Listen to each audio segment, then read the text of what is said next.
tous, les jours passent et ne se ressemblent pas. Voici un nouveau défi qui se présente à nous et c'est avec vous que nous allons le relever. Bienvenue encore une fois à C'est Midi et nous voulons dire à tout le monde entier que c'est l'émission de la joie, c'est l'émission du bonheur, c'est l'émission où nous avons envie de tout donner. Aujourd'hui encore, vous aurez droit à de nouveaux thèmes, de nouveaux sujets. Très chers téléspectateurs, installez-vous, car c'est midi. C'est maintenant. Ah oui. La signature qui est de retour. C'est midi, c'est maintenant, on l'a dit pendant des années. Après, on est passé à 12h GMT, on est tous... C'est midi. Étant donné qu'on ne change pas un concept qui gagne, on l'adapte, on est revenu à... C'est midi. C'est maintenant. Ah, vous êtes géniaux.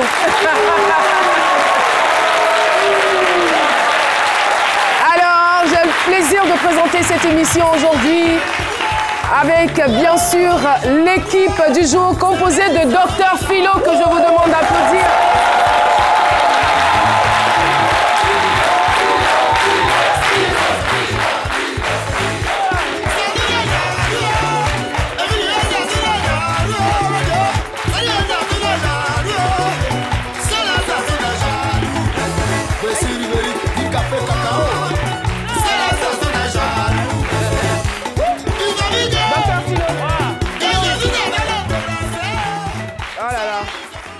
Vous avez raté non, là. Mais tout ça, c'est la jalousie. Parce que c'était chaud. Hein, c'est où ça commence à chauffer, on arrête la musique. Tout ça, c'est la chanson qui dit. Tout ça, ce sont les jaloux. Vraiment, c'est la jalousie que j'ai décidé de combattre. Voilà, de combattre. Sinon, on ne peut pas prôner la jalousie. Heureusement que je suis là.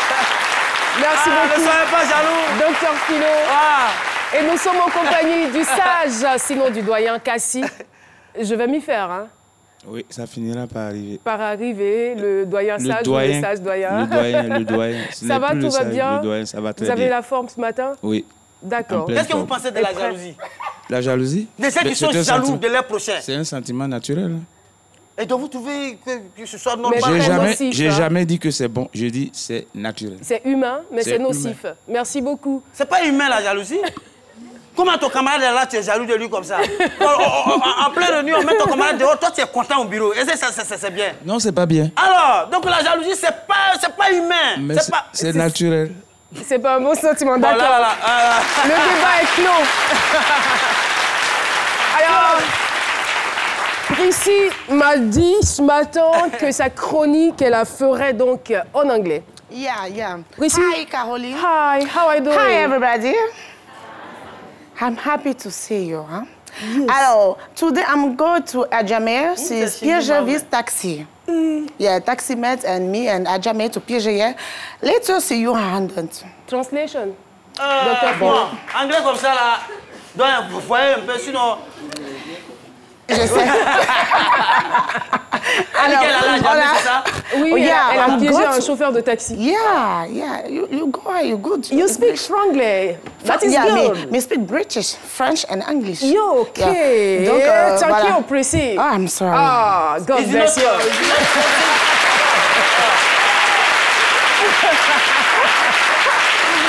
Et voilà, nous allons partir tout de suite pour notre thème du jour. J'ai quitté un poste important pour révéler l'histoire de l'Afrique à ses enfants. Eh bien, il est pertinent et il a l'air intéressant ce thème. Il est de Soro Adja Maria que nous allons recevoir dans quelques instants. Mais avant, voici son portrait.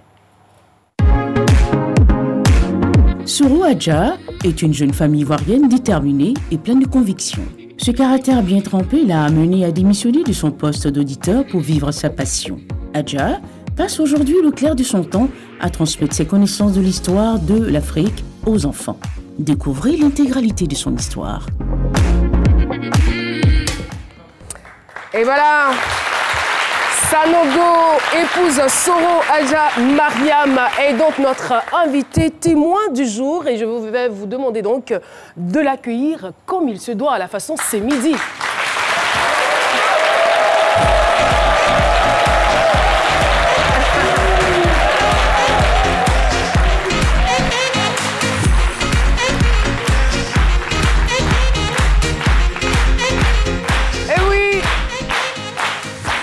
bien faite et bien pleine. Soro Adja, on est content de vous recevoir sur ce plateau. Merci. Et vous? Je suis ravie d'être là. C'est un honneur d'être présente là ce midi et de pouvoir parler de mon histoire. Alors oui, merci. Vous nous suivez souvent?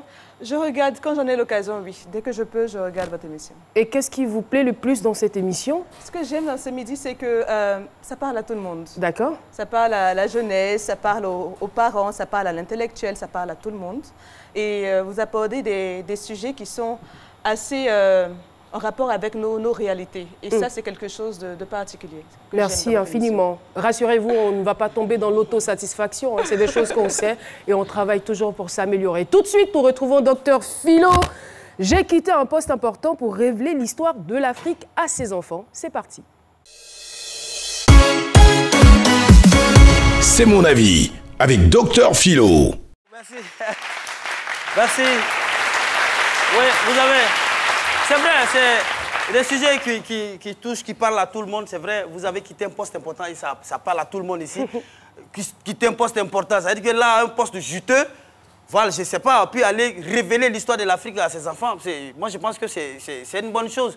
C'est-à-dire vous quittez le salaire des humains et puis vous allez attendre le salaire de Dieu. Parce que révéler l'histoire de l'Afrique à ses enfants, c'est Dieu seul qui va vous payer. Et ce thème aussi révélateur, oui, c'est Dieu seul.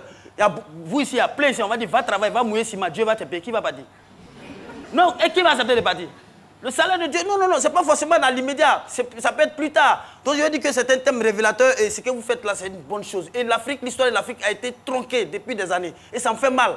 Vous connaissez Soukouk Beli? Qui connaît Soukouk Beli ici? Cette chanson de Bisséguer que j'ai dansée tout à l'heure, ce sont les jaloux. Ça a été écrit à l'époque par Soukouk Beli.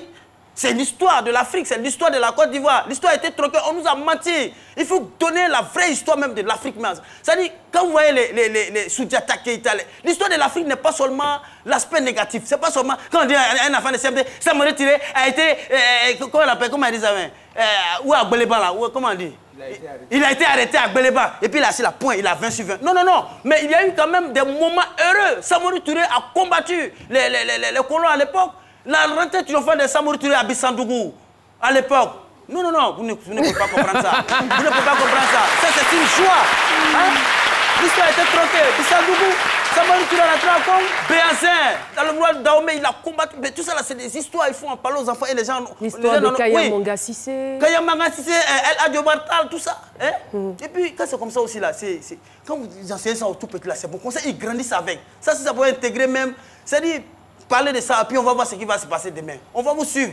Parce qu'il faut en parler aux enfants, ils grandissent avec. Même les choses là, ceux qui mettent choses là, je n'ai pas envie de dire non. Tout ça aussi, c'est l'histoire du monde. Ceux qui mettent bombe sur eux, puis ils attrapent les camarades là. C'est depuis les bas âges, on leur enseigne ça. On dit quand tu mets bombe, tu attrapes quelqu'un, tu meurs là, tu vas au paradis. Eux, on les enseigne, ils grandissent avec ça. Je n'ai pas dit non de quelqu'un.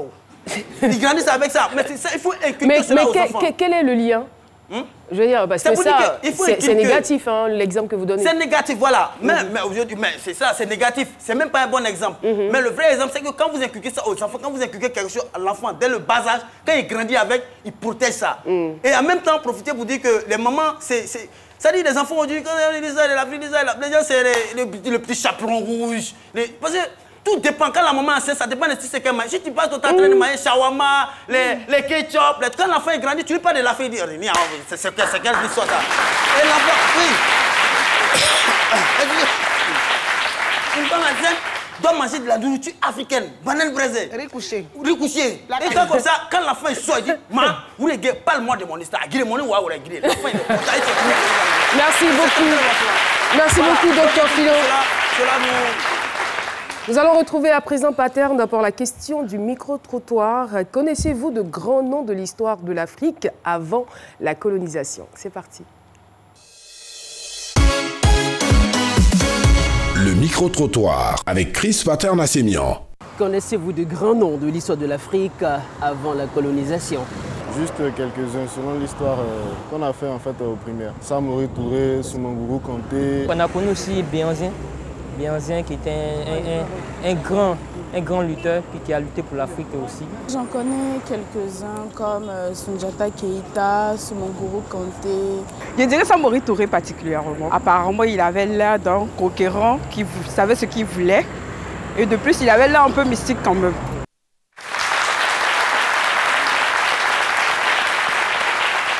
Alors, Madame Soro, Notre invité témoin du jour, tout de suite, la question qui me vient à l'esprit, quel est le nom de l'histoire qui vous a le plus marqué dans votre cursus, je dirais scolaire?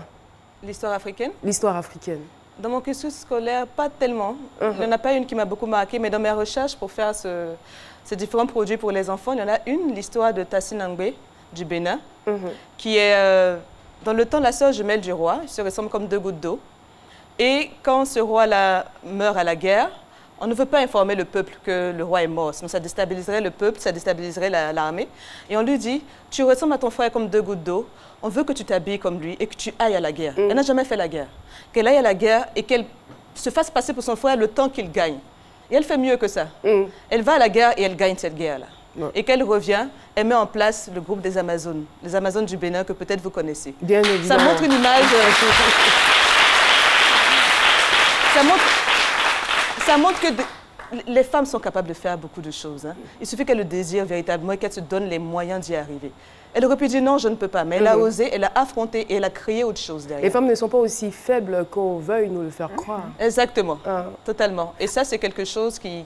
C'est l'histoire qui m'a le plus touchée. En fait. Alors, vous, votre histoire, c'est que vous aimiez depuis le bas âge la littérature, mais vos parents décident de vous faire une série scientifique. Donc vous obtenez un bac D, finalement vous êtes comptable.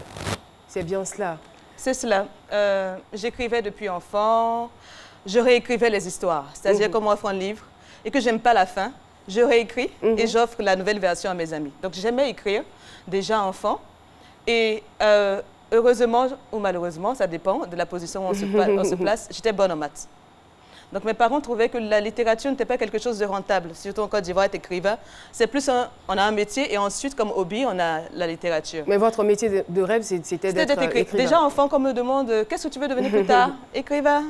Et mes parents disent non, tu feras comme papa, tu feras finance. Et je l'ai fait. J'ai fait la finance et en plus je m'y débrouillais très bien. J'ai eu très vite un travail et voilà. J'ai évolué mais sans réelle satisfaction parce que ce n'était pas ce pourquoi je me sentais destinée. Et vous êtes auditeur plus tard, vous êtes auditeur interne dans une structure importante. Oui. Et finalement, vous rendez votre démission. C'est ça. Pour faire ce que j'ai toujours eu envie de faire. Ça peut paraître fou, ça a paru vraiment fou pour mes parents, mais je ne l'ai pas fait sous un coup de tête aussi. Hein. Il faut dire que je me suis dit que j'ai les capacités de construire quelque chose, pas pour avoir la bénédiction de Dieu seulement, mais quelque chose de rentable aussi. ça s'adresse à Dr Philo. Je tenais à rectifier que ce n'était pas juste quelque chose parce que je suis philanthrope. Je me suis dit, il y a un business que je peux créer à partir de ce que j'aime. Donc je prends le risque d'arrêter ce que je sais faire et je sors de ma zone de confort et je crée quelque chose. Et j'ai été soutenue par mon mari, qui m'a dit, je te couvre une année, fais essai. Si tu échoues, tu vas recommencer à postuler pour avoir un nouvel emploi dans l'audit. Mais au moins, tu auras le mérite d'avoir essayé ce qui te tient à cœur. Mais dans l'audit, je veux dire, est-ce que ce travail vous satisfaisait réellement?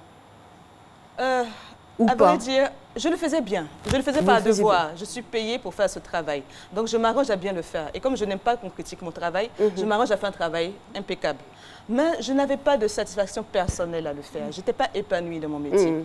Je m'ennuyais quelque part à le faire. Et voilà, à un moment, il faut faire ce qui... La vie est trop courte, à un moment, il faut essayer de tenter. Alors, on revient donc au conseil que votre époux vous a donné à ce sujet-là. Alors, c'est assez drôle. Il me dit, tu sais, les jeunes meurent tellement vite actuellement que si tu meurs, tu auras le regret de n'avoir pas fait ce que tu veux faire. Je ne souhaite pas que tu meurs, bien entendu. Donc, donne-toi un an ou deux, tu essaies de faire ce que tu veux faire. Si tu n'y arrives pas, tu retournes, mais essaie.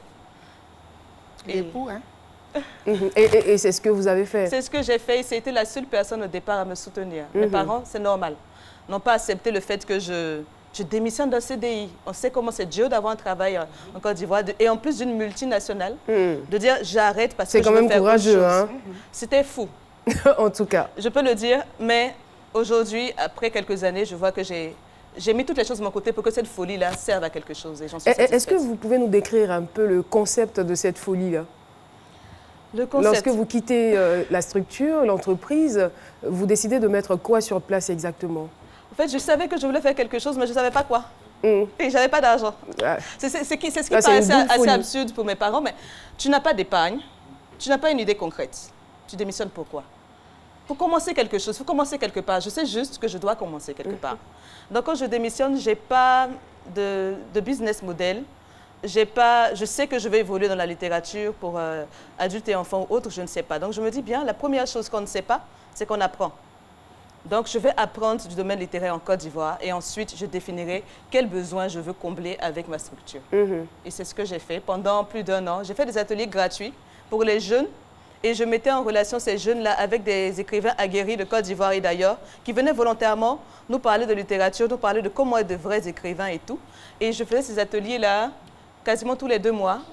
Et ça me permettait de mieux comprendre l'univers de la littérature en Côte d'Ivoire. Alors, mais le déclic de l'enseignement de l'histoire de l'Afrique à ses enfants, il est venu d'où? Il est venu de 2 choses. Il est venu d'abord de ma fille, qui est très éveillée, qui pose 10 000 questions et qui ne s'intéressait pas à l'histoire africaine, qui était focalisée sur tout ce qui se passait ailleurs.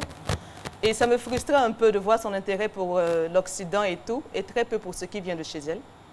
Et la deuxième chose, c'est un ami que je remercie, qui vit en Europe, qui vit en France, qui fait toute sa vie là, et qui vient à Abidjan, et il me demande « Qu'est-ce que tu fais aujourd'hui ?» Bon, entre parenthèses, mon entreprise, mon siège social, c'était mon salon. Hein. Je n'avais pas de bureau, je n'avais pas d'employé, j'avais rien. Et il vient, il me dit « Mais qu'est-ce que tu fais aujourd'hui ?» J'ai dit « Oui, j'ai créé une entreprise et tout, je crâne comme si j'ai... » Et il me dit « Mais tu es dans la littérature, il faut que tu fasses quelque chose. » Je lui demande pourquoi. Il me dit j'étais à table avec des amis, des Français, et on parlait de tout et de rien, on a commencé à parler de l'histoire ancienne d'Europe. Donc, ils parlent des rois, de la Révolution. Et moi, je connais l'histoire de la France. Donc, je parle avec eux, ils voient que je connais leur histoire et tout. Et tout le monde est content. Et après, l'un d'entre eux lui demande, mais toi-même, ton histoire, là, Côte d'Ivoire, avant la colonisation, là, il y avait quoi en Côte d'Ivoire? Quelqu'un ici sait? J'espère qu'il n'est pas resté muet comme une Il est resté muet. Ah là là. Il ne savait pas. C'était une honte parce qu'il savait l'histoire des autres, mais sa propre histoire, il ne la connaissait pas. Et ça l'a marqué, il a été gêné. Et quand il est venu, il m'a dit, il faut que tu fasses quelque chose. Ça a fouetté son orgueil. Hein. Complètement. Il faut que tu fasses quelque chose. Et le drame, c'est que pendant qu'il me le disait, je fouillais dans ma mémoire pour savoir si je savais, mais moi-même, je ne savais pas. Et je me suis dit, c'est peut-être ça que je cherchais en fait. Trouver le moyen de rendre accessible cette histoire-là aux enfants, aux adultes, trouver un moyen. Et je vais faire des recherches et je me rends compte que l'histoire africaine est formidable. Elle est riche et elle existe. Elle n'est pas cachée sous quelque chose d'énigmatique, elle existe. Il faut juste la chercher. Et quand je l'ai découverte, je me suis dit, tiens, je vais jumeler les deux constats. Je vais commencer par les enfants, parce que qui parle aux enfants peut parler à tout le monde, mais qui parle à l'adulte ne parle pas forcément à l'enfant. Donc je vais créer quelque chose qui va permettre aux enfants de comprendre l'histoire africaine et également aux adultes de pouvoir s'imprégner de ce concept-là. D'accord. Le sage, le doyen. Une question à madame. Les histoires que vous racontez dans vos magazines pour le bonheur de nos tout-petits, ces histoires-là sont-elles dans les livres d'histoire, de nos livres d'histoire, l'histoire africaine? Sinon, quelles sont vos sources réelles d'information? D'accord, merci pour cette question. Alors, la plupart de ces histoires ne sont malheureusement pas dans nos livres d'histoire. Pour ceux qui s'en souviennent encore, on nous disait que les Africains vivaient de la cueillette et de la pêche. Et après, rien. C'est-à-dire qu'il y a ce moment de la cueillette, il y a un blanc, et puis tout de suite, on nous parle de la colonisation. Comme c'est au milieu, là, il n'y avait rien. Alors que non. Donc, nos histoires viennent de sources documentaires qui ont été écrites par des Africains, des historiens, des anthropologues africains pour les Africains. Donc, nous nous basons sur cela. Et aussi, puisque nous fonctionnons par pays, nous allons voir les autorités de ces pays en Côte d'Ivoire, comme les ambassadeurs et autres. Disons, voilà, nous voulons écrire un magazine sur votre pays. Est-ce que vous pouvez nous orienter vers quelqu'un qui pourra certifier que ce qu'on écrit est fiable? Parce que c'est important que ce soit fiable pour les enfants. Exemple d'histoire qui existe, mais qu'on ne nous a pas enseigné à l'école. On nous a parlé des Samori et autres, mais exemple d'histoire que vous avez trouvé que nous, on ne sait pas. D'accord. Alors, il y en a tellement. Je fais une seule histoire. Une seule histoire. Il y a celle que je vous ai racontée, par exemple, de Tansine Agbe, qu'on ne nous explique pas à l'école, mais pourtant, c'est... Vous voyez, par exemple, le film... On nous avait parlé de façon superficielle des Amazones. Les Amazones, mais on ne nous a pas expliqué l'histoire qu'il y avait derrière.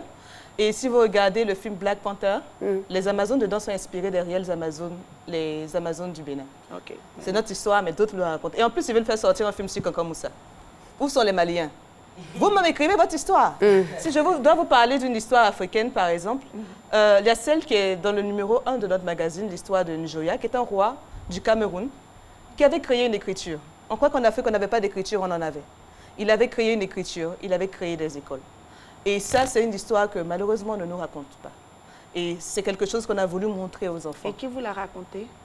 Alors, on a fait des recherches. Okay. Et ensuite, on est entré en contact avec l'arrière-arrière-petit-fils de ce roi. Et aussi, on est en contact avec son arrière-arrière-petit-fils, qui est journaliste d'ailleurs. Et aussi, on allait voir on est entré en contact avec le directeur de sa fondation pour lui dire, voilà l'histoire qu'on veut raconter. Pouvez-vous nous confirmer que c'est vraiment ce qui s'est passé? Et maintenant, satisfait de ça, on a... Et ça demande quand même quelques sources de revenus.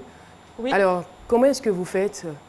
C'est pas une ONG. Je veux dire, puisque c'est de la recherche, c'est un travail de recherche, il faut absolument voyager, tout ça. Qui assure ces frais de voyage-là? Déjà, on ne voyage pas parce qu'aujourd'hui, avec le numérique, on n'a plus besoin de se déplacer. On rentre en contact avec ces personnes, on les cherche. Par le biais d'Internet? Voilà, par le lien d'Internet, on essaie d'interagir avec ces personnes. On a notre source documentaire qui est là. Et ensuite, à partir de ça, on cherche les personnes qui pourraient nous donner des réponses. Et oui, au départ, je peux dire que c'est vraiment du fonds propre. Hein. Essayer de faire cela, c'est... Quand j'ai démarré, même Voyelle, c'était avec des volontaires. Maintenant, on a une équipe d'employés, on a 5 personnes à plein temps dans l'entreprise, 7 à temps partiel, donc on est quand même une équipe assez conséquente.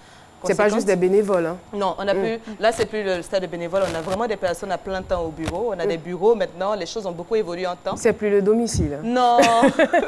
Ça a évolué. Voilà, parce que concrètement, on ne peut pas quitter un travail et puis continuer à rester dans ce salon éternellement. À un moment, il faut évoluer, il faut faire évoluer la chose.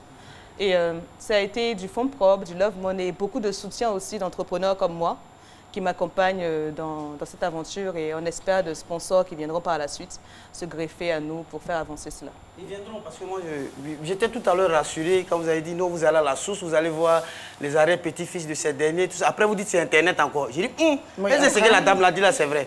Parce que je dis derrière Internet, on ne sait pas qui se cache. Qu'est-ce qui prouve que c'est la réalité, c'est la vérité? Voilà, tout à l'heure, quand vous avez dit vous allez derrière à la source, quand on n'a pas eu de transport, vous avez dit non, c'est Internet. Non, mais... Bon, je suis un peu inquiet. Et puis, qu'est-ce qui prouve que ce qu'on nous raconte, ce qu'on nous a raconté peut-être dans nos livres d'histoire à l'école primaire, qu'est-ce qui prouve que c'est faux? Voilà, tout ça là. Parce que là, vous remettez en question ce que nous, on a déjà appris. Très bien. Alors, déjà, on a une source documentaire, on a des documents. Je vous donne un exemple. L'UNESCO a sorti une collection de livres, l'histoire générale de l'Afrique, qui fait 6000 pages, qui a été écrite par Cheikh Anta Diop et pas mal d'anthropologues africains sur l'histoire de l'Afrique. Ça, c'est quelque chose de fiable. C'est l'UNESCO qui l'a fait. Nous, on s'inspire de ça. Ensuite, nous allons voir qu'on a un sujet que l'on va aborder. On va voir des personnes qui peuvent nous donner des informations. L'arrière-petit-fils du sultan Joya s'appelle Ibrahim Joya. Il est journaliste dans une chaîne de télévision internationale. Nous avons communiqué avec lui au téléphone. Nous l'avons d'abord écrit par mail. On ne peut pas aller le voir comme ça. Il vit en France, nous on est en Côte d'Ivoire. On lui écrit au moins. Monsieur, on veut écrire une histoire sur votre arrière-arrière-grand-père. Nous aimerions entrer en contact avec vous. Il nous répond, il nous appelle. Ok, l'histoire que vous avez écrite est assez bien, mais je vais vous orienter vers un historien qui est encore vivant, qui pourra vous confirmer que ce que vous avez écrit est bien. On veut faire l'histoire de l'Afrique. Il y a 52, 54 pays en Afrique. Si on doit voyager, on ne s'en sortira pas. Puis même voyager ne garantit pas que l'information qu'on aura sera fiable. Donc on va d'abord sur une base solide et ensuite on va confronter cette base-là à ce que les personnes concernées nous disent. Alors justement, vous avez parlé de Côte d'Ivoire, vous avez dit on est en Côte d'Ivoire. Moi j'ai envie de savoir, ici chez nous, tout à l'heure vous avez cité le Cameroun, vous avez cité un autre pays. Et en Côte d'Ivoire ici, à part l'histoire d'Abla Pokou et tout ce qu'on sait, quelle histoire vous avez envie de nous... Je dirais mieux, est-ce qu'elle a la véritable version de l'histoire d'Abla Pokou? Déjà, nous, on n'a pas choisi Abla Pokou parce que tout le monde la connaît. Elle est déjà connue, son histoire. Mais il y a peut-être des choses qu'on ne sait pas. Est-ce que vous avez fait des recherches pour savoir si la version qu'on nous a racontée était la bonne? Non, on est allé sur un autre Ivoirien qui n'est pas connu, mais qui a une très belle histoire. D'accord. On s'est dit, mieux vaut capitaliser sur ce que l'on ne sait pas que de venir se focaliser sur ce qui existe déjà. Apprenez-nous. Mais c'est le numéro 2 de notre magazine, donc si je vous le dis, vous n'allez plus l'acheter. Mais grosso modo...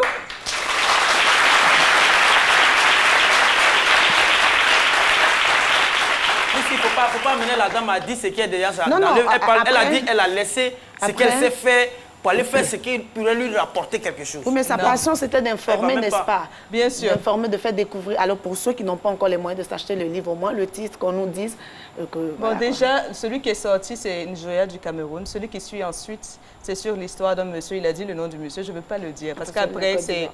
Voilà, qui concerne la Côte d'Ivoire, qui concerne le peuple bété. Moi, voilà. C'est mon peuple même. Et puis moi, je vous raconte ça cadeau. Adieu. Non, c'est pas sympa. Merci beaucoup, Dr Philo. Ce n'est pas encore terminé. Nous sommes toujours en compagnie de Dame Soro. Marquons juste une pause au niveau de la pub et puis on se retrouve. Et voilà, nous sommes de retour sur le plateau de C'est Midi, toujours avec notre invité témoin. Dans quelques instants, nous recevrons Paulus Agathon pour les réactions du public. Mais il est important quand même de poser la question de savoir est-ce qu'elle a eu par moment des regrets? Est-ce que j'ai regrets d'avoir démissionné de son poste? Je dirais non, parce que ce que j'ai vécu ces dernières années est formidable. J'ai commencé avec rien. Et en 2 ans, j'ai une entreprise, j'ai une équipe, c'est à force de travail. J'ai voyagé, je suis allée en France pour apprendre, sans payer par moi-même. Je suis allée aux États-Unis 6 semaines, j'ai rien payé par moi-même. Je suis allée au Kenya, en Afrique du Sud, dans pas mal de pays, parce que j'avais quelque chose à présenter aux gens, quelque chose qui leur parlait. Et ça, c'est ce que j'ai envie de partager avec vous ici. C'est que lorsqu'on a envie de faire quelque chose et qu'on se donne les moyens, qu'on se travaille dur, il y a forcément des mains, il y a forcément des personnes qui nous aident à réaliser ce que l'on veut faire. Et ça, rien que pour ça, ces 2 années exceptionnelles que j'ai vécues, je ne regrette absolument rien. Intéressant. Moi, je pense que si vous n'aviez pas été écrivain, vous auriez pu être parachutiste ou cascadeur. Oui, parce que vous n'avez pas peur de prendre des risques. C'est vrai. Je suis peut-être un peu... je ne sais pas, mais... Mais c'est pour la bonne cause. C'est pour la bonne cause. C'est pour la bonne cause. Et je pense que quand on est nourri de bonnes intentions, on y arrive, n'est-ce pas, le sage? Oui. Le doyen. J'ai remarqué que tous ceux qui arrivent à faire de grandes réalisations dans leur domaine d'activité ont tous en commun 3 belles qualités. La détermination, l'amour de l'activité qu'ils exercent et la persévérance. Et c'est, je crois que Madame a bien compris cela et vous avez vraiment nos encouragements.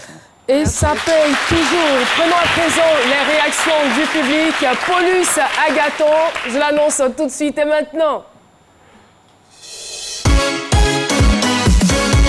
Vos réactions nous intéressent avec Paulus Agathon. Oui, Paulus. N'est-ce pas? Drôle de manière quand même de recevoir Paulus. Ouais, je fais un peu mon malin, tout ça. Vous allez bien, Paulus? Oui, bonjour Caroline, je vais très bien. Bonjour à vous, chers téléspectateurs. On est à nouveau là pour vos réactions nous intéressent. Et sur Twitter, on a Samba Samuel qui dit est-ce que vous envisagez enseigner les enfants africains résidant en Europe et même les enfants européens, parce que ce serait intéressant qu'ils découvrent aussi notre histoire? Alors, nous avons fait la version papier du magazine. Nous approchons la version numérique et même la version applicative de ce magazine pour toucher un maximum d'enfants à travers le monde, grâce au digital. D'accord. Firmin de Maman Lucie, c'est son nom.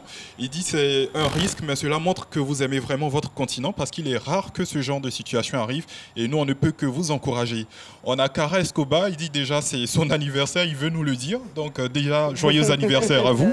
Et est-ce que vous aviez des charges mensuelles pendant que vous étiez encore, on va dire, à votre poste? Et si oui, qu'est-ce que vous auriez fait si vous aviez connu un échec après ce risque?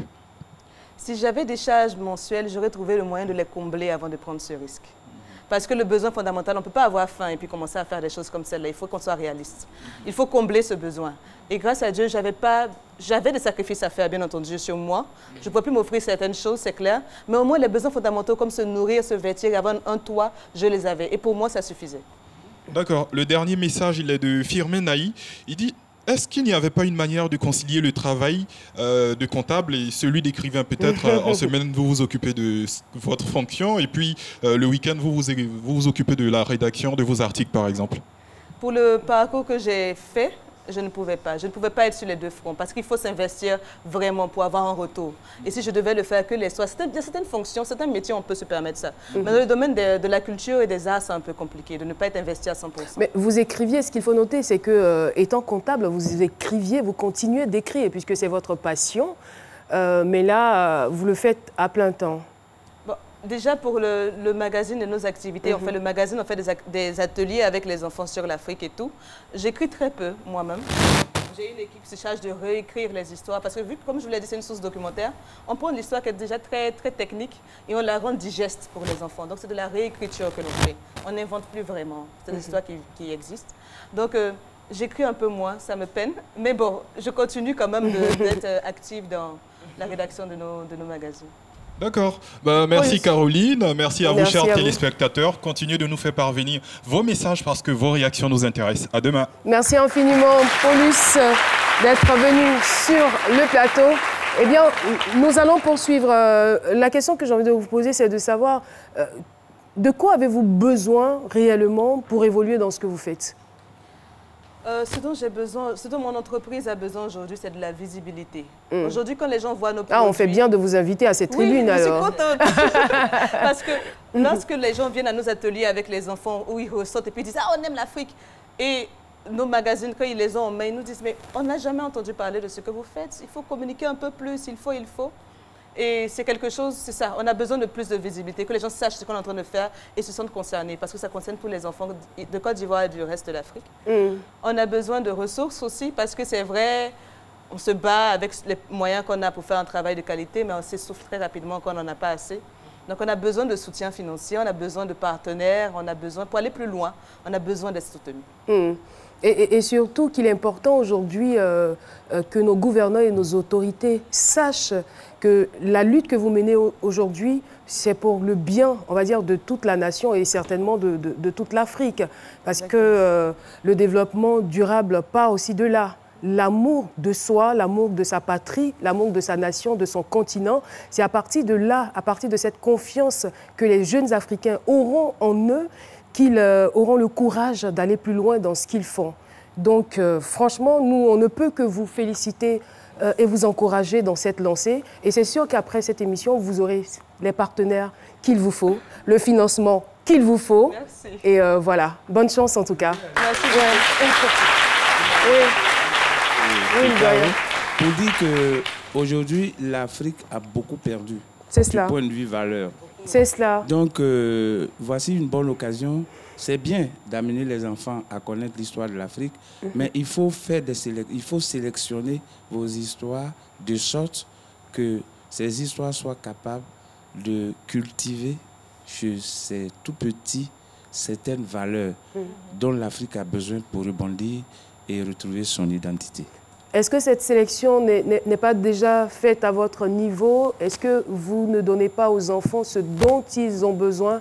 Parce qu'il ne faut pas quand même les embrouiller avec ce qui les dépasse. Hein. Alors, ce que l'on fait, c'est qu'avant même de sortir le magazine, on est allé dans les écoles. On a dit, on veut faire quelque chose pour les enfants, mais les premiers concernés, ce sont les enfants. Tout ce que l'on fait, on associe les enfants à cela. Donc, on est allé dans les écoles, on a fait des ateliers avec les enfants sur le contenu qu'on veut leur proposer. Alors, ce qu'ils aiment et ce qu'ils n'aiment pas. On a vu le langage, on a vu comment il faut réécrire. Donc, c'est un travail qu'on a fait en amont. Et pour les valeurs, je suis totalement d'accord avec vous. C'est ce que l'on recherche. Quelle est la valeur? Qu'est-ce qu'on veut attendre? Quelle est la valeur ajoutée de ce magazine ou de nos produits? C'est que les enfants puissent se dire, j'aime mon continent, je connais mon histoire et je suis prêt à être un leader demain pour ce continent-là. Merci infiniment, Soro. Je ne vous laisserai pas partir sans lancer un petit message à tous les jeunes qui vous regardent en ce moment. Alors, je voudrais dire à tous les jeunes qui me regardent de ne pas faire comme moi. Non, je rigole. Faites comme moi si vous y croyez vraiment. Battez-vous. Je ne suis pas sortie d'une famille très aisée, hein, il ne faut pas le croire, mais je me suis battue et j'ai appris. Battez-vous si vous croyez en quelque chose. Soyez fiers de qui vous êtes et donnez-vous les chances de réussir. Voilà. Merci beaucoup. Très, très beau message. Merci infiniment, Soro, d'être venu partager cette belle expérience avec nous. Nous allons rester dans le domaine de la littérature. Aujourd'hui, c'est mercredi. Et pour cela, une belle jeune dame va faire son entrée. Il s'agit de Raïssa Diaby, que je vous demande d'applaudir très, très fort.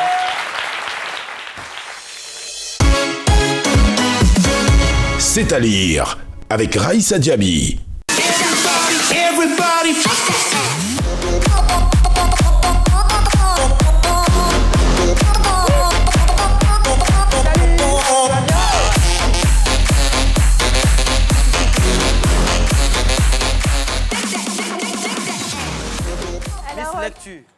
Philo. Alors, public de ce midi, chers téléspectateurs, on est mercredi et je suis très heureuse de vous retrouver. C'était un plaisir, l'attente était vraiment longue. Hein. Je suis vraiment contente d'être là. Oui, trop longue.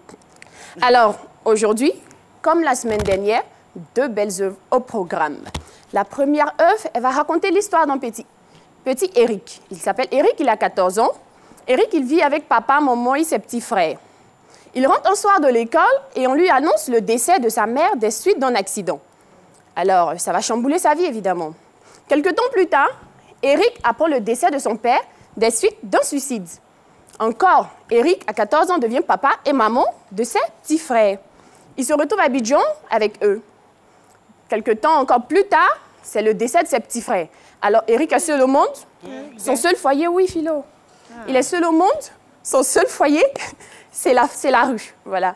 Eric va vivre beaucoup de choses. Sa vie sera chamboulée, pardon. Sa vie sera vraiment chamboulée. Et comment il va réussir à sortir de tout cela? Si vous voulez connaître l'histoire, l'intégralité de l'histoire du petit Eric, c'est simple. Lisez La Voix de ma rue de Sylvain Keyonzo. Alors, Sylvain Keyonzo est en ivoirien et La Voix de ma rue est sortie aux nouvelles éditions ivoiriennes en 2002. Une très belle histoire, un très beau livre que je vous invite à lire cette semaine parce que c'est notre première œuvre au programme dans C'est à lire. Alors, la dernière fois, c'était le petit... Le petit Momo. Aujourd'hui, c'est le petit Eric. Oui, c'est le grand frère de Momo, c'est Eric maintenant. Alors, pour notre deuxième œuvre, on va changer de cadence, on va partir un peu dans la douceur. On va parler de poésie. Vous savez, la poésie, c'est joli. Wow. La poésie, ça embellit. Ça drague. Oui, ça drague aussi, Philo, ça drague, mais pas toujours. Ça marche même, la poésie. La poésie, ça embellit, comme je disais. La poésie, c'est chic à entendre. Quand on vous fait un poème, quand on vous lit un poème, c'est agréable. Vous êtes un peu comme sur de petits nuages et c'est doux. Moi, j'aime. Donc, aujourd'hui, j'ai voulu vous envoyer dans l'univers de la poésie. On va faire un petit exercice avec Dr Philo. Docteur Philo, oui. Vous avez mélangé mes livres. Quand vous avez envoyé là, moi, il y a tout mélangé. Vous allez m'aider, Docteur Philo. Allez-y. Oui. Vous allez me séduire. Vous allez rentrer dans la peau d'un poète. Avec cette tenue-là? Bien sûr, oui. Bon, d'accord. Vous allez me lire ça. Ah, d'accord. Séduisez-moi. Oui, aïe. Non, non, venez près de moi ici. Venez non, ici. mais je vous séduis à ma manière. Je suis pas obligé. Comme ça, c'est mieux. Comme ça, c'est mieux. D'accord. OK. Non, laissez, prends ça tout de suite. Ouais, séduisez-moi. J'ai voulu parler pour ne plus me taire. Le poète, il vous dit, j'ai voulu parler pour ne plus me taire. J'ai voulu écrire pour ne plus y penser. J'ai voulu écrire pour ne plus y penser. Dans le silence de ma peine intérieure. Dans le silence de ma peine intérieure. Derrière le sourire qui habille ma vie. Derrière le sourire qui habille ma vie, mon autre moi vous parle. Vous voyez comme c'est beau. La poésie, ça fait du bien. C'est vrai, ça fait du bien, mais dites-nous. Ah, est-ce que je vous ai séduit ou pas? Est-ce qu'il est parvenu... Ma mission accomplie ou bien? Parce que j'ai dit, derrière le sourire qui habille ma vie. Ah oui. Moi, franchement... Non, je sais pas. Non, c'est pas si... Sinon, on n'est pas grand poète. Moi, vous me draguez comme ça, je dis non. Quelle que soit la beauté du verbe, quelle que soit la beauté des mots. Faites l'effort. Ah, j'ai oublié qu'on a bien. Il y a trop de fougue. Il y a trop de fougue, quand même. Un peu plus de douceur, quand même, Docteur Philo. Parlez à son âme. J'ai oublié que la séduction à Abidjan, c'est dans la poche. Alors, pour cette semaine, en plus de La Voix de ma rue de Sylvain Keyonzo, et parce que je pense à votre santé intellectuelle et au bien-être de votre âme, je vous propose de lire un recueil de poèmes de 66 pages contenant 30 beaux poèmes intitulé « L'autre moi » de Hervé Doumbouya. Alors, il faut savoir que « L'autre moi » existe sous 2 versions. Il y a la version sortie en France et la version sortie en Afrique. Elle est sortie en 2017 aux nouvelles éditions du net. Alors, ce sont nos deux œuvres au programme cette semaine. Avant de vous dire bye bye et à la semaine prochaine, j'ai une très bonne nouvelle pour vous. Amoureux, passionnés de la lecture, vous voulez passer à ce midi, vous voulez venir nous raconter une œuvre récente que vous avez lue, c'est simple, contactez le service de ce midi au 22 01 00 00 et mercredi prochain, vous serez avec moi pour la chronique C'est à lire. Je vous dis bye bye et d'ici là, portez-vous bien, passez d'excellents moments de lecture et à mercredi prochain. Merci beaucoup. Merci Raïssa Diaby. Alors moi, je voudrais qu'on puisse vraiment l'encourager parce que c'est pas du tout évident. Elle est à son 2e jour de télévision et elle fait montre de cette aisance à l'antenne. C'est une émission en direct. Elle n'était pas une professionnelle de la communication. Elle n'avait jamais fait de télévision auparavant. Elle s'arrête devant la caméra. Elle présente des œuvres. C'est vraiment pas évident. Félicitations et beaucoup de courage. Je pense que vous avez une belle carrière dans ce domaine. Nous aurons le privilège d'écouter dans quelques petits instants Priscille la dégameuse qui a piégé un chauffeur de taxi à Adjamé. À Abidjan, ici, on nous a toujours dit que les chauffeurs de Woro Woro sont mal polis. Chauffeur de Woro Woro dit ses clients qui est mal poli. Tout ça là, c'est long. Je vais à Adjamé parce que c'est là que c'est assez. Je vais à Adjamé pour aller vérifier ça. Et figurez-vous, je tombe sur un chauffeur de Woro Woro qui m'a impressionné. Et j'espère que vous aussi, enfin, je suis sûre que vous aussi. On regarde ensemble l'élément.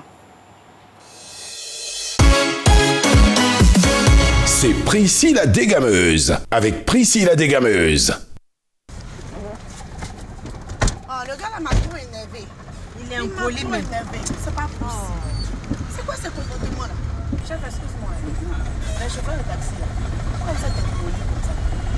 Ça dépend de chacun. Chacun a son comportement. Non mais c'est pas possible. On dirait qu'il y a un esprit dans les Woro Woro là. C'est-à-dire que quand tu montes dans Woro Woro, tu dis, on dirait, je sais pas. Ça dépend de chacun son esprit. Non, mais ils sont tous impolis.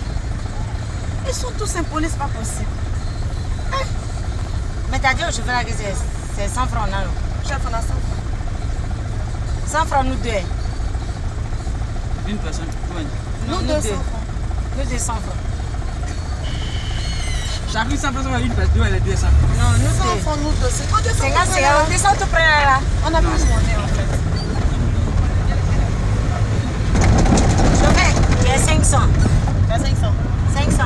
Mais c'est 100 francs, tu as divisé dans les. Doucement. Hein, chauffeur? Chauffeur? On te parle, tu réponds pas. Mais on te parle, mais on est des animaux. C'est pas ce que vous avez dit. Mais quand on doit te parler, faut nous répondre. Mais donc, est-ce que nous, on est dans ta voiture, on est chien, ou bien on est quoi? Quand vous pouvez monter la voiture, un chauffeur, mettez-moi là-bas, il n'y a pas l'argent, c'est encore mieux. Mais on a tout été dit. Non. Viens me dire à chauffeur que je n'ai pas l'argent, c'est tout. Viens me dire à chauffeur que je n'ai pas l'argent, c'est tout. Non, on t'a parlé comment? Non, ne touchez pas. Tu vois, je n'ai pas l'argent. Non, quand on est venu, je ne vais pas du tout après. on t'a dit on n'a pas l'argent? Est-ce qu'on t'a dit on n'a pas l'argent? Pardon. Pas nous jeter après tes 100 francs, pas nous jeter. Est-ce qu'on a dit on n'a pas l'argent? Aïe. On t'a pas dit qu'on n'a pas l'argent. Il y a mes délégués, il y a l'expliquer. Là, vous allez tu vas expliquer quoi à tes délégués? Non, je ne vais pas travailler comme ça. Là, les délégués, on va s'expliquer là-bas. Ce qu'on a dit là, on a dit quoi de mal? Mais si c'est moi, mais si témoin, allons-y. Il y a l'expliquer avant, on va les parler. Non. Je ne vais pas travailler comme ça. Non, je ne vais pas travailler comme ça. C'est pas ce que vous avez dit. Sur le mes 100 francs, vous n'avez pas dit 500 pour 100 francs. Mais on est en train de chercher 100 francs là. C'est qu'on a fait dans le sac, on a vu 500. C'est pas dans ma voiture, vous avez vu 500. C'est pas ce que vous avez dit. Maintenant, qu'est-ce que tu veux? Non, on va dire, allez, du donc tu vas nous ramener jusqu'à là-bas. Quand nous on est pressé, on nous attend. Tu veux nous amener où? Tes délégués là, ils sont où? Moi, je suis témoin. Je suis témoin. Non, c'est vous. Non, c'est vous. Je n'ai pas l'argent. Elles ont dit qu'elles ont, comment on appelle, 100 francs. Maintenant, elle est arrivée dans la voiture qu'elles ont 500.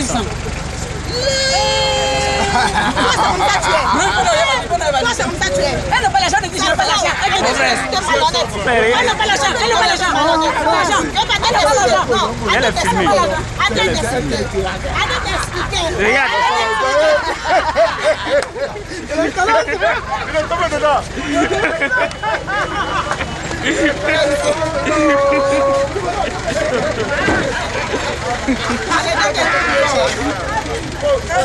Ça me dit, vous m'avez payé. C'est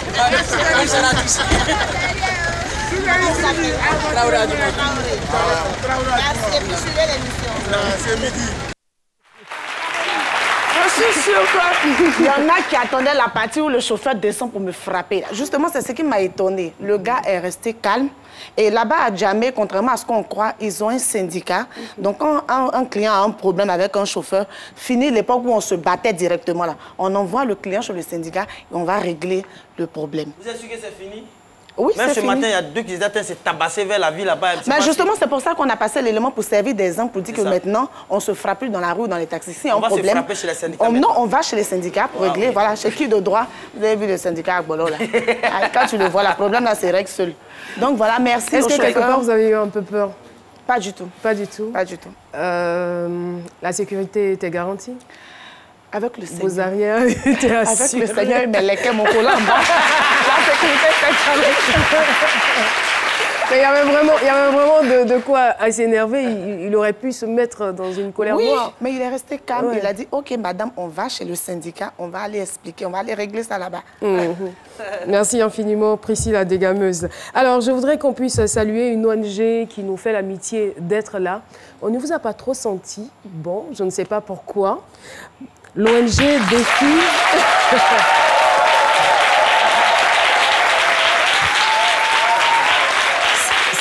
C'est dommage, mais c'est la fin. C'est dommage, c'est la fin. Debout Femmes Internationales. Est-ce que vous pouvez, là, Priscille la dégameuse, est-ce que vous pouvez nous dire en 2 mots la mission de cette ONG? Qu'est-ce que vous faites concrètement?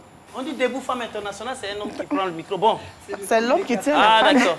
Okay, c'est M. Bessapakom, je suis chargé de communication de l'ONG Debout Femmes Internationales. Bon, Debout Hommes. Debout Hommes National. Cette ONG a pour but de permettre à la femme du monde entier, femmes entrepreneurs, femmes chômeuses, paysannes, ménagères, étudiantes de réaliser son rêve. C'est-à-dire de se prendre en charge.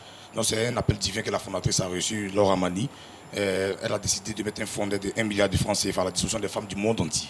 Hein? Okay. 1 milliard de francs CFA à la distribution des femmes du monde entier. Je fais partie désormais de cette ONG. Je peux? Oui. Vous m'acceptez? Oui. J'adhère tout de suite. Donc, voilà. donc il faut Merci beaucoup. Merci infiniment. Et je voudrais qu'on puisse saluer également le fan club C'est Midi.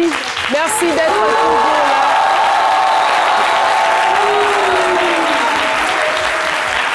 Et voilà, l'émission est terminée. Retrouvez-nous en replay sur RTI Mobile ou sur les 3 www.rti.ci.